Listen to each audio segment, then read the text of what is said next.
Brown university کے زیر سایہ انٹرنیشنل اینڈ پبلک افیئرز پر کام کرنے والے ادارے بوسٹن انسٹیٹیوٹ کے جاری کردہ حالیہ اعداد و شمار کے مطابق اب تک امریکہ افغان جنگ میں 5.9 ٹریلین ڈالر کی خطیر رقم صرف کر چکا ہے، جو کہ ریاستہائے متحدہ امریکہ کے 3 سالہ بجٹ کے برابر ہے۔ دوسری جانب امریکہ میں رائے عامہ کے اعداد و شمار کرنے والے ادارے راسموسن رپورٹس نے جب حالیہ وسط مدتی انتخابات کے دوران ایک سروے میں ممکنہ ووٹر سے یہ سوال پوچھا کہ کیا امریکہ افغانستان سے جنگ لڑ رہا ہے، تو جواب میں 20% لوگوں کا کہنا تھا کہ امریکہ افغانستان کے ساتھ کوئی جنگ نہیں لڑ رہا، اور دیگر 20% نے کہا کہ وہ یقین سے نہیں کہہ سکتے۔ امریکی news agency voice of America نے جب دارالحکومت واشنگٹن میں لوگوں سے افغان جنگ کے بارے میں دریافت کیا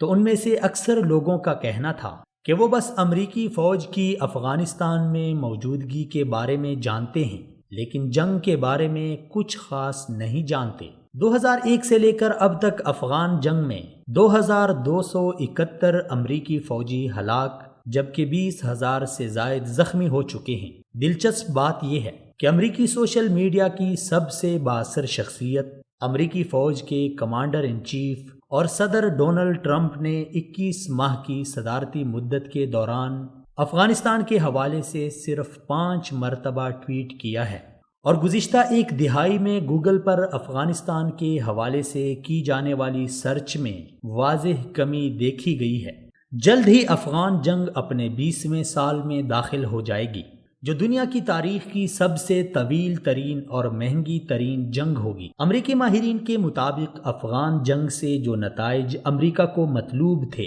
وہ بہت قبل حاصل ہو چکے تھے، اور اب تک امریکہ کا یوں افغانستان میں بیٹھے رہنا بلا جواز ہے، جبکہ دوسری طرف امریکی حکام بھی افغانستان میں موجودگی برقرار رکھنے کے لیے ٹھوس دلائل دینے سے قاصر ہیں۔ افغان جنگ اس وقت امریکہ کے گلے کی ہڈی بن چکی ہے۔ اس قدر جنگی اور مادی وسائل کے باوجود آج 17 سال بعد بھی امریکہ کو اس بات کا یقین ہے کہ افغانستان سے امریکی فوجوں کے انخلاء کی صورت میں طالبان پھر سے افغانستان پر قابض ہونا شروع ہو جائیں گے۔ اس لیے امریکہ آج طالبان کے سامنے مذاکرات کی ٹیبل پر گھٹنے ٹیکنے پر مجبور ہے، اور آئے روز کسی کندھے کی تلاش میں رہتا ہے جس پر وہ اپنی اس تاریخی ناکامی کا بوجھ ڈال سکے۔